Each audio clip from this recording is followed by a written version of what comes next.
Nevermore, Pallas I found the sea of souls and drowned. I looked beneath the crashing sound, where a weeping maiden lay unbound. I walk the darkest paths I dream. Fool's gold glitters, so it seems. I scream within the maze's means and face the jealousy of green. I tried to honor love and trust, but found a broken shell of lust, blown by Neptune's distinct gust. I leave the wise and marble bust and walk with ghosts of Nevermore. Welcome back to the channel, everyone.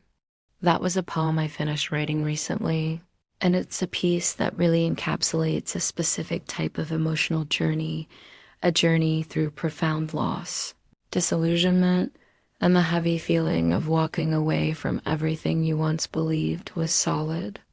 Today, I wanted to dive deep into the meaning behind these lines and explore why embracing your personal nevermore might actually be the most important step toward finding your true path. If you've ever felt like the foundation you built your life on suddenly crumbled, or if you've been blindsided by betrayal or loss, this video is for you. Hit that like button if you connect with the idea of seeking meaning when the world feels messy. And let's talk about drowning, walking, and the ghosts we carry. The opening line set a very specific, almost mythological tone. Nevermore, Pallas, I found the sea of souls and drowned. The word Pallas instantly brings to mind wisdom, knowledge, and perhaps Athena. But coupling it with Nevermore, Edgar Allan Poe's ultimate symbol of eternal negation creates a sharp tension. This isn't just sadness. This is the loss of intellectual or spiritual certainty. When you find the sea of souls and drown in it, it suggests that overwhelming empathy, or perhaps just the sheer volume of other people's struggles and deceit, has submerged you. It's the moment when you look too closely at humanity and lose yourself. And beneath that chaos, beneath the crashing sound of life, we find the weeping maiden, a symbol of vulnerability, innocence lost, or a core emotional wound that remains unbound, unhealed. This image tells us that even in the deepest despair, the pain is still raw, still present, demanding attention. It's the realization that some wounds don't scab over quickly. Now we shift from the sea to the path.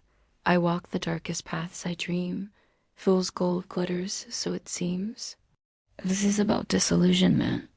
When everything you valued has failed you, where do you go? You walk the paths of your subconscious, the darkest corners of your imagination. But even there, you are still surrounded by facades. The fool's gold is the deceptive promise of easy solutions, quick fixes, or superficial beauty that ultimately means nothing. This walking leads to screaming within the maze's means and facing the jealousy of green. The maze is the complexity of modern life, the feeling of being trapped by systems, expectations, or relationships. Screaming within the maze as means your struggle is contained by the very thing that traps you. Your cry for help only echoes back from the walls of the maze itself. And that jealousy of green? Green often signifies envy, but also growth and life. Here, it's the bitterness of seeing others thrive. Or perhaps the painful envy of the simple, vital life that you feel is currently out of reach. The next stanza hits the core theme of relational breakdown. I tried to honor love and trust, but found a broken shell of lust. This is the moment of bitter realization, the truth that what you thought was a profound, genuine connection was hollow, brittle, and focused only on immediate base desire. This broken shell is the emptiness left behind when genuine intimacy fails, and finally, the great exit. Blown by Neptune's distinct gust, I leave the wise and marble bust and walk with ghosts of Nevermore. Neptune, the god of the sea, often represents immense, uncontrollable forces. This realization, this disillusionment, wasn't a slow drift. It was a powerful, forceful shove. You are literally being blown away from the old life. And what are you leaving behind? The marble bust. That's the static, idealized image of wisdom, the fixed doctrines, the perfect philosophical answers. It's the structured, rigid history and tradition that no longer holds meaning in your personal chaos. The conclusion is not hopeful in the conventional sense, but it is honest. To walk with the ghosts of Nevermore. It means accepting that some things truly are gone forever and that the past will always haunt the present. But this acceptance is also powerful. It is a declaration of autonomy. You are leaving the fixed wisdom to embrace the fluid reality of loss. So, how do we integrate this poem into our own lives? By recognizing that the nevermore moment, the moment of complete loss of faith in a person, an idea, or even yourself, is the prerequisite for building something new and genuine. Don't fight the drowning. Acknowledge the weeping maiden. Reject the fool's gold.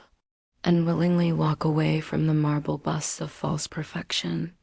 If this resonated with you, let me know in the comments what line hit you hardest. Do you feel you are currently walking the darkest paths, or have you just been blown by Neptune's gust?